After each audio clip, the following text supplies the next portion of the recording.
पूतना को भेजा कि पूतना जाओ और जाकर के मेरे शत्रु कृष्ण को मार दो। पूतना ने अपना रूप बदला, अपने पयोधर में उसने विष का लेपन किया और 1 महीने के भीतर भीतर जितने भी बालकों ने जन्म लिया सबके घर जाती है, सबको घर जाकर के अपना विषपान कराती है, स्तनपान कराती है और सबको मार देती है। बंधुओं, आज कुछ नई बात बताएंगे आपको पूतना के सुंदर प्रसंग में, सावधानी से सुनिएगा।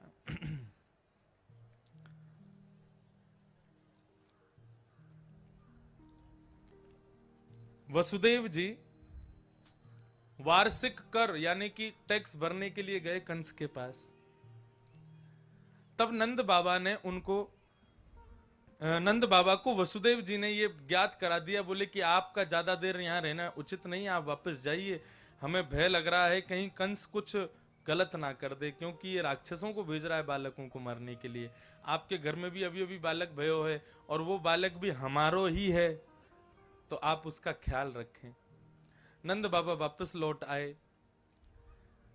इतने में ही पूरे विश्व में भ्रमण करती हुई, ब्रजमंडल में भ्रमण करती हुई, बालकों को मारती हुई, लक्ष्मी स्वरूप धारण करके पूतना का आगमन हुआ ब्रज में।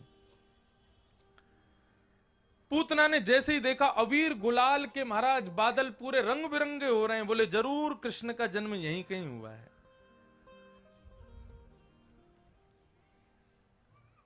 जैसे ही आई है तो श्रीमद् भागवत में वर्णन लिखा है कि पूतना के स्वरूप को देख करके सब लोग उसके स्वरूप पर मोहित हो गए। जितने भी ग्वाल बाल, जितने भी ब्रजवासी वहां नंद घर आनंद भयो, जय कन्हैया लाल की, हाथी दीने घोड़ा दीने और दीने पालती। 6 महीने तक ठाकुर जी का जन्मोत्सव मनता रहा था ब्रज में। ऐसे भक्ति में आतुर, ऐसे भगवत कीर्तन में आतुर जितने भी ब्रजवासी थे, जिनको केवल कृष्ण ही कृष्ण सब जगह दिख रहे थे, ऐसे भक्त भी पूतना को देख करके उसके रूप पर मोहित हो गए। कई ब्रजवासी तो मन में विचार करने लगे, अरे भैया देखियो कैसी गजगामनी, कैसी सुंदर है, हमारो ब्याह है जाए आते। बोले का करेगो ब्याह करके, ब्याही ठियाई लग रही है या को पहले तो ही ब्याह है चुको है। ऐसा स्वरूप। और केवल ब्रज गोप ही उसके स्वरूप पर मोहित हुए ऐसा नहीं, गोपियां भी सब उसके स्वरूप को देखे और मन में विचार करने लगे। बोले देखो कल ये 7 दिन पहले नंद का लाला हुआ था तो हम कह रही थी ना भैया ये तो कहीं साक्षात नारायण तो नहीं है। और आज हमको पूर्ण रूपेण विश्वास हो गया कि ये नारायण है। क्यों? क्योंकि आज उस नारायण का दर्शन करने लक्ष्मी आई है। ऐसी सुंदर बन के पूतना आई थी।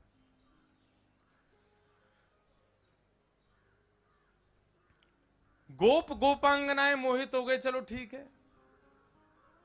लेकिन जैसे ही पूतना ने नंद भवन में प्रवेश किया तो नंद भवन में बैठी हुई यशोदा मैया ने जैसे ही पूतना के मुखार बिंद को देखा है, पूतना के मुखार बिंद को देख करके यशोदा के मन में भी भाव आ गया, अरे विधाता कितना समय लेकर के ऐसे सुंदर स्वरूप को बनाया तेने। विधाता थोड़ी कृपा कर दे तो या तो हमारो लाला थोड़ी कछु दिना पहले है जातो या ये कछु दिना बाद है जाती तो यही तो ब्याह कराती अपने लाला को। कितनी सुंदर है। अब देखो ये पूतना कौन है? ये माया। इस संसार की जितनी भी मायाएं हैं, माया किसको कहते हैं? जिसमें हमारा मन अचानक से आ जाए उसी को माया कहते हैं। अब भले ही वो सौंदर्य हो, भले ही वो कुछ खाने की वस्तु हो, भले ही वो कुछ ऐशो आराम की गाड़ी हो, घर हो, फ्लैट हो, कुछ भी हो, जिस पर सहज भाव ही हमारा मन पहली दृष्टि देखते ही आ जाए उसी को माया कहते हैं। और ये माया इतनी शक्तिशाली है, माया इतनी बलवान है कि भगवान को जन्म देने वाली, भगवान का पालन पोषण करने वाली भगवान की मां यशोदा भी उस पर आसक्त हो गई। तो हम कैसे बच जाएंगे उस माया से? बहुत सावधानी से सुनिए। ये एक भक्त के लिए बहुत श्रेष्ठ बात है पूतना का चरित्र। माया कितने भी रूप धारण करके आ सकती है आपको मोहित करने के लिए। तो यहां पर परीक्षित जी से सुखदेव जी कह रहे हैं, जब भगवान को जन्म देने वाली मां माया पे मोहित हो सकती है तो हम नहीं होंगे? हम भी हो सकते हैं। इसलिए परीक्षित माया के जाल से बचने के लिए बहुत प्रयत्न करने पड़ते हैं।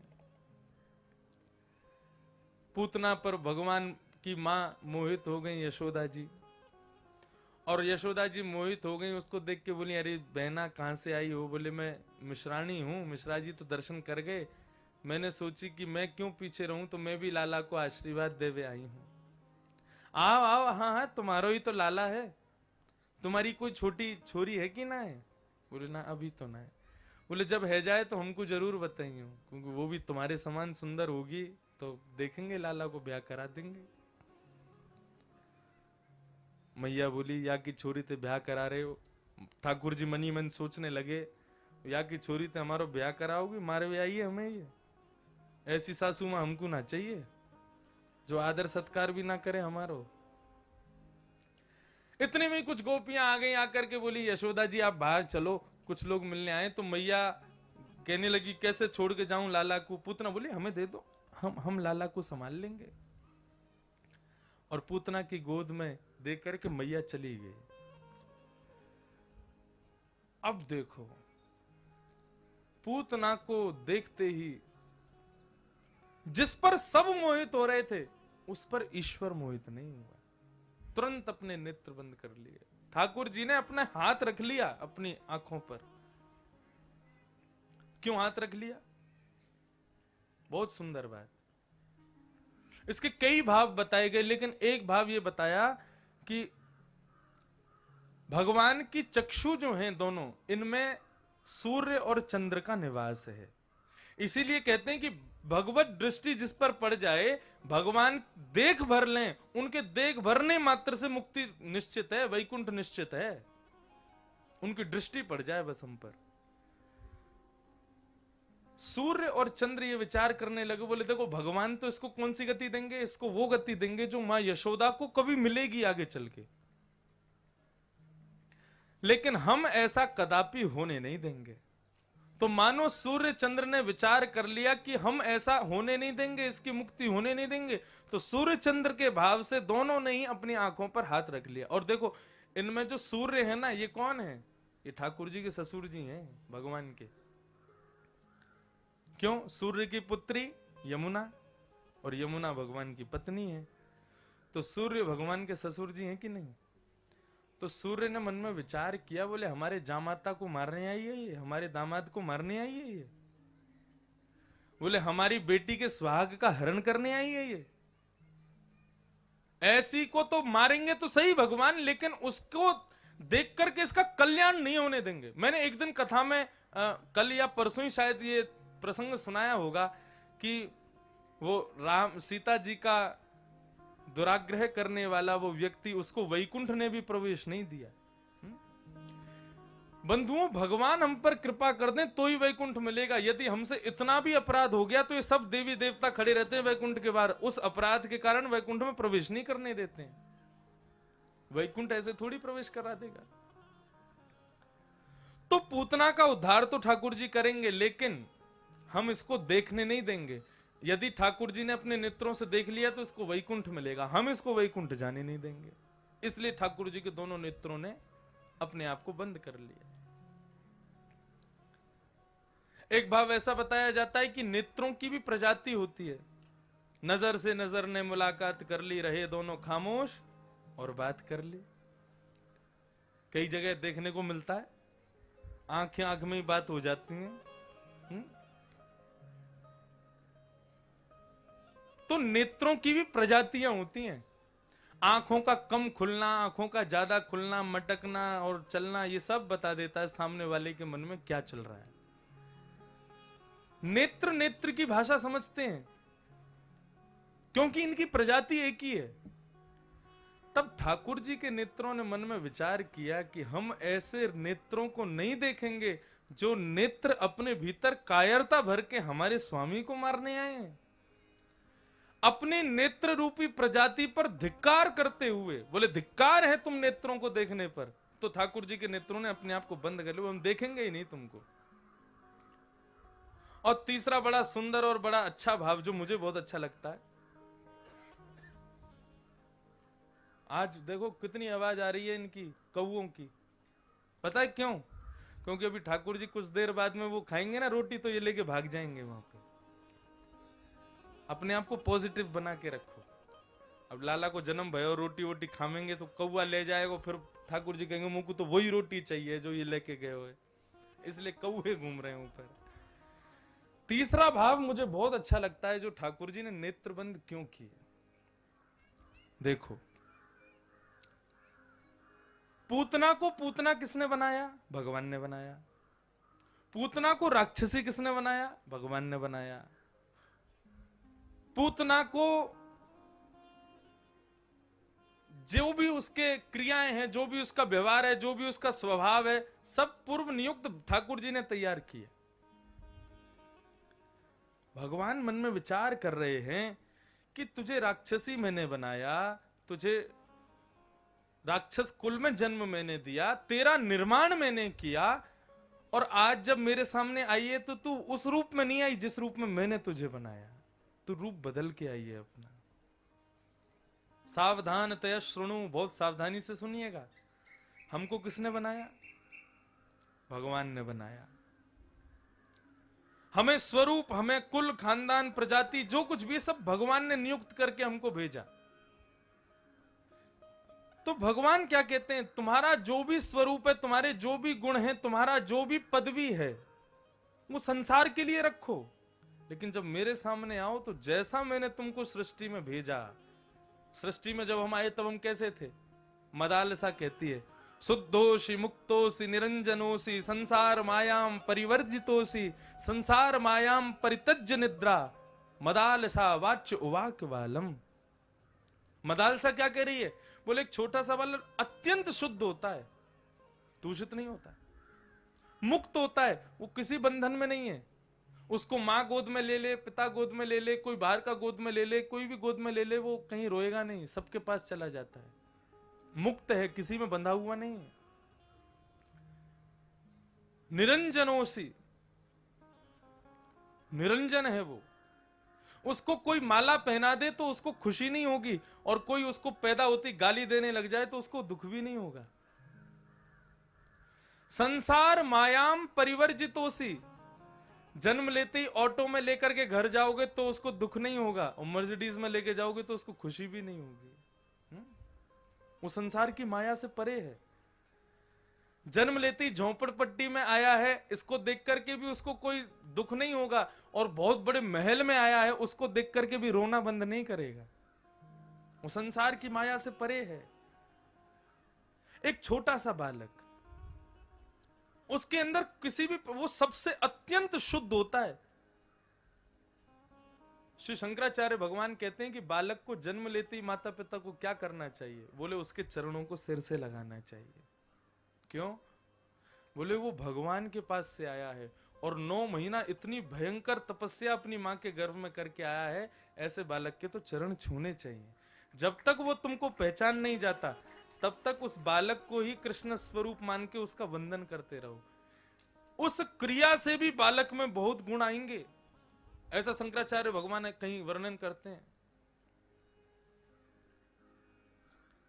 बालक अत्यंत शुद्ध होता है। भगवान कहते हैं जिस प्रकार वो छोटा सा बालक होता है, वैसे बनकर के मेरे सामने आया करो। शुद्ध, मुक्त, निरंजन, संसार की माया का कोई अपने अंदर कोई गुमान नहीं। तुम जैसे हो वैसे मेरे पास आओ। मैं वक्ता हूं, आप सब लोग मेरे को प्रणाम करते हो, माला पहनाते हो, और ना मना करने के बाद भी पैर छू ही लेते हो। लेकिन इन सब चीजों में छूट आपके लिए है, आप कर सकते हो, आप मुझे प्रणाम करो, माला पहनाओ। लेकिन मैं घर बैठी अपनी माँ जिन्होंने मुझे जन्म दिया उनसे कहूं चलो मेरे पांव छुओ, माला पहनाओ, मुझे देख के हाथ जोड़ा करो, प्रणाम किया करो, उस माँ को उससे ज्यादा कष्ट कभी नहीं होगा। अरे तू ब्यास होगा दुनिया के लिए, मेरे लिए थोड़े ही है, मेरे लिए तो सदैव पुत्र ही रहेगा। और मैं खूब स्वच्छंद भाव से अपनी कथाओं में कहता हूं, हमारी कथा सब समझ लेते हैं, हमारी माता को कभी समझ नहीं आती। क्यों? क्योंकि जब तक श्रद्धावान लभते ज्ञानम, जब तक सुनाने वाले के प्रति श्रद्धा नहीं होगी, उसके प्रति आश्रय का भाव नहीं आएगा, उसके प्रति जब तक झुकोगे नहीं तब तक उसकी बात समझ नहीं आएगी। और मां पुत्र के प्रति कभी ऐसी नहीं हो सकती। वो कथा में यही देखती रहेंगी, तेरे बाल ऐसे आ रहे थे, चोटी खुल रही थी, कपड़े ऐसे पहने थे, ये ऐसे बैठा था, और माला यूं डाल दी थी, और तेरी आवाज कभी तेज आ रही थी, कम आ रही थी, और आज तेरे गाल मोटे लग रहे थे। वो ये गुण, मैं मां कहा क्या वो सुना कि नहीं? वो मुंह को पल्ले ना पड़े, वो सुन ही नहीं सकती। क्यों? क्योंकि उनकी माया, माया नहीं कहूंगा, ममता, उनका जो ममत्व है मेरे प्रति, वो मेरे स्वरूप को ढक देता है उनके आगे। वो उस समय भी यही विचार करती होंगी, छोटा सा है, इसको हमने चलना सिखाया, बोलना सिखाया, नहाना सिखाया, धोना सिखाया, बैठना सिखाया, स्कूल जाती थी हम ही तैयार करते थे, आज हमारे सामने ब्यास बनना है ये। उनको यही भाव आता होगा। लेकिन यदि मैं व्यास का अभिमान, व्यास का गुण, व्यास का स्वरूप अपनी मां के सामने धारण करके जाऊं और वहां पर भी कहूं कि मुझे प्रणाम करो, मुझे सम्मान करो, मुझे माला पहनाओ, मेरी मां को बहुत कष्ट होगा। ठीक उसी प्रकार ईश्वर त्वमेव माता च पिता त्वमेव, वो मां भी है, वो पिता भी है। और तुम सिद्धिविनायक मंदिर जाते हो और उस समय ये विचार कर रहे हो, मैंने टॉमी हिलफिगर की टी शर्ट पहनी है, और मैंने उस कंपनी की जीन्स पहनी है, मैंने ये महंगा वाला डिओड्रेंट लगाया है, बहुत महंगी गाड़ी में आया हूं चल के, बहुत करोड़पति हूं, अरे मुझे कोई स्पर्श नहीं करे, मेरे से आगे 2 लोग चलो, सिक्योरिटी गार्ड बन के रहो, ये वो, ये सब करके सिद्धिविनायक के सामने जाओगे, माफ करना, आप सिद्धिविनायक को देख लेना, लेकिन आपको देखते ही सिद्धिविनायक ऐसे ही आंखों पे हाथ रखेंगे जैसे पूतना को देख के ठाकुर जी ने आंख बंद की। श्री पंडरीनाथ भगवान का दर्शन करने के लिए जाओगे, गुमान लेकर के जाओगे, मैं व्यास हूं, मैं वक्ता हूं, प्रवक्ता हूं, हजारों लोगों को कथा सुनाता हूं, यदि इस भाव से पंडरीनाथ भगवान का दर्शन करूंगा, माफ कीजिए, पंडरीनाथ भगवान मुझे देखते भी, उनके सामने होते हुए भी वो अपनी नजर फेर लेंगे। मैं बार बार अपनी कथा में कहता हूं, मंदिर में दर्शन करने वाले 1000 लोग सामने खड़े हैं, सब भगवान को देख रहे हैं, सब भगवान को देखें, इसमें उनकी योग्यता नहीं, उन हजारों में भगवान किसको देख रहे हैं वो योग्य है। पूतना आज इतनी सुंदर बन के आई कि उसके रूप पर सब मोहित हो गए, लेकिन भगवान मोहित नहीं हुए। क्यों? क्योंकि तू अपने यथार्थ रूप में नहीं आई, तू रूप बदल करके आई, अपने अपने अपने रूप को छुपा करके मेरे सामने आई है। तुम जैसे हो वैसे मेरे सामने आ जाओ, मैं स्वीकार करूंगा, मैं अंगीकार करूंगा, मुझसे क्या छुपाना। अष्टावक्र, उसका शरीर 8 जगह से टेढ़ा था, लेकिन बहुत विद्वान था। जब वो चलता था तो उसके पांव ऐसे चलते थे जैसे मानो एक स्प्रिंग उछल रही हो, और उसको देख के सब हंसते थे। लेकिन एक बार एक राजा की सभा में गया तो वहां बैठे सब लोग उसको देख के हंस गए, उसके चलने की आकृति को देख के, बहुत विद्वान था। तो राजा के सिंहासन पर बैठ करके उसने देखा सब हंस रहे हैं, तुरंत मुस्कुराया और उठ करके वहां से चले गए अष्टावक्र जी। राजा चरणों में बोले, महाराज आप तो महात्मा हैं, आप तो संत हैं, आप तो संसार की माया से परे रहते हैं, आपको सुख दुख नहीं लगना चाहिए, इनकी हंसी से आपको अवहेलना क्यों महसूस हुई, आपको अपना अपमान क्यों महसूस हुआ? बोले, मेरा अपमान करते तो मुझे बुरा नहीं लगता, ये लोग मेरी आकृति पर हंस करके मुझे बनाने वाले का अपमान कर रहे हैं, मैं इसलिए यहां से उठ के जा रहा हूं। मेरा स्वरूप है ऐसा, मेरा रूप है ऐसा, इसमें मेरी कोई गलती नहीं है। मेरे ठाकुर ने तुम सबको एक जैसा बनाया, लेकिन मुझे कुछ विशेष बनाया, इसका मतलब मुझे बनाने में समय दिया उन्होंने, और उनकी कोई अवहेलना करे, उनका कोई, उनकी कृति का कोई अपमान करे। आप घड़े के बारे में कहो घड़ा बहुत बेकार है, इसमें इसका पानी नहीं पिएंगे, तो घड़े को कोई फर्क नहीं पड़ेगा, घड़े को बनाने वाले को फर्क पड़ेगा। बोले मैंने बनाया, इसमें कमी है। ऐसे ही आप जैसे भी हो वैसे ठाकुर जी के सामने खुद को प्रस्तुत करो। भगवान कहते हैं उन हजारों की भीड़ में मैं तुझे ही देखूंगा। फिर हाँ अच्छा, इतने लोग आए रूप बदल के, लेकिन उन हजारों में वो कहां बैठा है जिसको मैंने बनाया, अपना रूप धारण करके कौन है? बोले वो आया है, उसको देख रहा हूं मैं। इन संत जनों से, इनकी क्रियाओं से हमको यही सीखना है कि अपने स्वरूप से कभी भी विमुख नहीं हुए। तुकाराम, नामदेव जी, इनकी भक्ति को प्रणाम कीजिए। और इनकी भक्ति तो क्या, भगवान श्री पंडरीनाथ भगवान का आप लोग दर्शन करें, और जिनने नहीं किए वो अगले साल के लिए तैयार रहें। हमारे श्री गोवर्धन नाथ जी, गोवर्धन लाल जी का मंगलमय उत्सव वहां होगा। और आज हमको सब भक्ति पथ परिवार, महाराष्ट्र के सभी जितने भी उसके पथिक हैं, हमारे यहाँ कोई मेंबर नहीं है, कोई भी सदस्य नहीं है, कोई भी उसका सेक्रेटरी या कोई भी, हमने पहले ही मना कर दिया। भक्ति पथ परिवार में सब पथिक हैं, उस पथ पर चलने वाले। जो भी इस परिवार से जुड़ेगा वो कोई सदस्य नहीं, कोई मेंबर नहीं, कोई सेक्रेटरी नहीं, कोई कुछ नहीं, कोई अधिकारी नहीं, कोई सचिव नहीं। इसमें सचिव, अधिकारी, जितनी भी बड़ी उपमाएं हैं, ये सब आपके महाराष्ट्र के जितने भी देव हैं, गणेश जी हो गए, पंडरीनाथ भगवान हो गए, मुंबा देवी हो गई, इनको सेक्रेटरी बनाओ, इन्हीं को अधिकारी बनाओ, इन्हीं को ये बनाओ। तुम कौन हो? बोले हम तो पथिक हैं, हम उस पथ पर चलने वाले। अपने ऊपर जिम्मेदारी लेके काय को टेंशन पालो, उन पे छोड़ो, बोले तुम ही संभालो इसको। तो आज सब लोग आए, बोले कि महाराज जी श्री गिरधर लाल जी कब पधारेंगे कथा में। तो इच्छा तो मेरी भी हो रही, आम है, उनके योग्य व्यवस्था होनी चाहिए। तो आज हम यहाँ व्यवस्था करवा के जाएंगे, और विश्राम दिन 25 तारीख को ठाकुर जी यहाँ पधारेंगे। और विश्राम वाले दिन ऐसी एक व्यवस्था हो जाए, एक छोटा LCD LED टीवी यहाँ लग जाए सामने, क्योंकि वो इतने छोटे हैं कि दूर से किसी को दिखेंगे नहीं। तो हमारे कैमरा वाले भैया फोकस करके देंगे, तो वो छोटा टीवी पे सबको दिख जाएंगे ठाकुर जी। तो थोड़ा बड़ा साइज का हो जाए तो उस पे ठाकुर जी का दर्शन। बाकी सब व्यवस्था मैं आज करवा ही दूंगा यहाँ पर।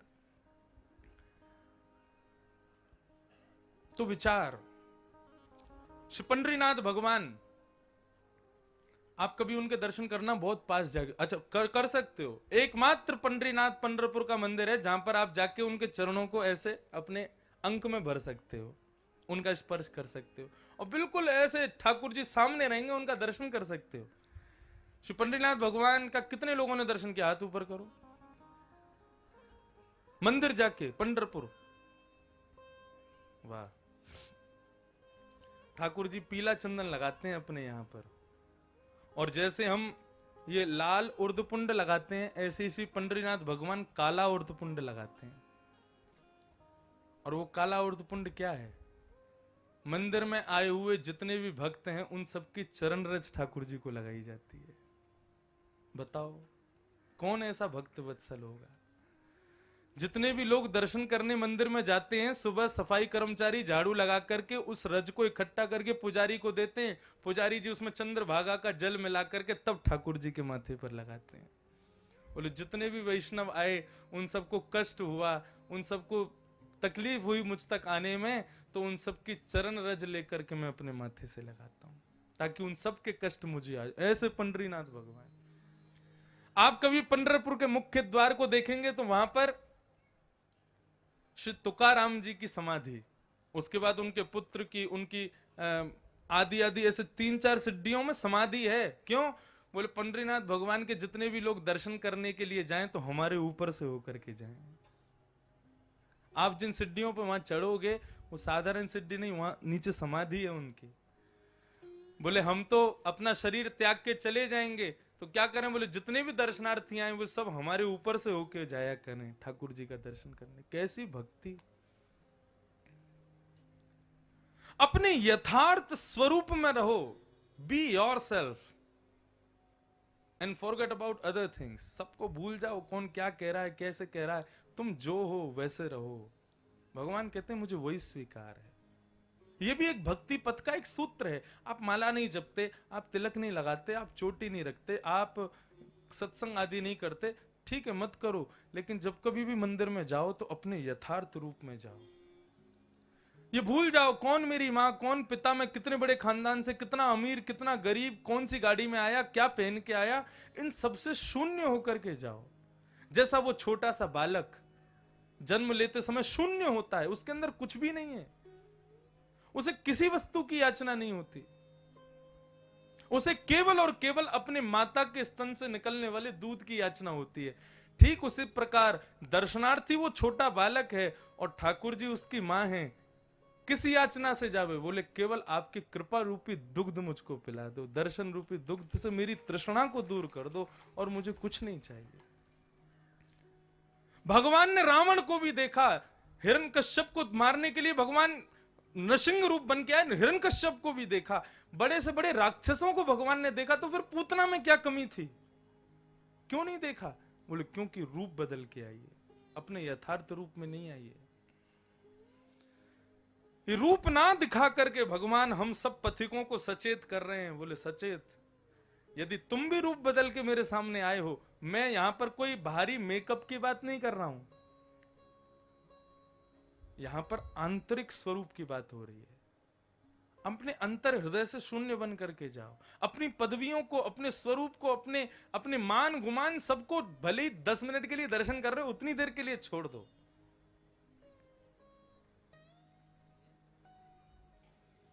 और उस समय आपको 1-2 बार दर्शन करने जाओगे ना, तो फिर मुझे याद करोगे। फिर बोले कि अब ऐसा नहीं लगता कि हम उनको देख रहे हैं, अब ऐसा लगता है वो हमको देख रहे हैं। शून्यता। पूतना के इस स्वरूप से ठाकुर जी ने यही बताया है। पूतना यदि अपने यथार्थ रूप में आती तो भगवान उसको भी देखते, उसका भी दर्शन करते, लेकिन उसका दुर्भाग्य है, नहीं देखा भगवान ने। और जैसे ही अपना स्तन ठाकुर जी के मुख में दिया, भगवान ने पहले तो उसके स्तन पर लगे विष को पिया, विष को पीने के बाद उसके स्तन से दुग्ध को पिया, दुग्ध को पीते हुए ठाकुर जी ने उसके शरीर के सभी रसतत्वों को पिया, पुण्यों को पिया, पापों को पिया। सबको पीने के बाद में गाढ़म कराभ्याम भगवान प्रपिड्यतत् प्राणै समम रोष समन्वितो पिबत। भगवान ने उसके प्राणों को पिया। सावधानी रखिएगा, बिल्कुल इधर सावधानी से सुनो। प्राणों को पिया मतलब पूतना के प्राण इतने अच्छे हैं जो भगवान उसको पी रहे हैं, अपने अंदर धारण कर रहे हैं। तो श्रीनाथ जी के परम उपासक श्री वल्लभाचार्य जी महाराज अपनी सुबोधनी टीका में इसका वर्णन करते हैं कि भगवान ने प्राणों को क्यों पिया। सावधानी से सुनिएगा। श्री वल्लभाचार्य जी महाराज वर्णन करते हैं कि ठाकुर जी ने पूतना के प्राणों को क्यों पिया। वल्लभाचार्य जी कह रहे हैं, बोले कि पूरे ब्रजमंडल में पूतना कम से कम 16,000 बालकों को मार के आई थी, तब भगवान के पास आई थी। 16,000 बालकों को विष पिला करके भगवान के पास, मतलब इतने बालक मार दिए थे उसने। और जब भगवान के पास में आई तो भगवान नेत्र बंद करके ये विचार कर रहे थे कितने बालक मारे गए। तो नेत्र बंद करके सबका रूप देख रहे थे, वहां वो मरा, वहां उसको मारा, उसको मारा, सबको स्मरण करके ठाकुर जी ने अपने हृदय में बुला लिया। और अपने हृदय में उन सबकी दिव्य चेतना, किनकी? जो बालक मारे पूतना ने, उन सबकी दिव्य चेतनाओं को अपने हृदय में धारण करके, और ठाकुर जी ने जैसे ही विष को पिया, दुग्ध को पिया, रसतत्वों को पिया, पूतना के प्राणों को पी करके उन दिव्य चेतनाओं को प्राण प्रदान कर दिए कि तुम लोग जाओ और जाकर के पुनः जीवित हो जाओ। नहीं तो महाराज कृष्ण जन्मोत्सव 6 महीने नहीं 7 ही दिन तो हुए। भी पूरे ब्रजमंडल में मातम मन रहा होता, इतने बच्चे मर गए। ठाकुर जी ने पूतना के स्तन से प्राणों को, प्राण ही समम रोष समन्वितो पिबत, पूतना के प्राणों को पी करके उन बालकों का स्मरण करके उनकी दिव्य चेतनाओं को प्राण वापस लौटाए। जाओ, अरे मेरा जन्म हुआ है, कोई नहीं मरेगा इस संसार में।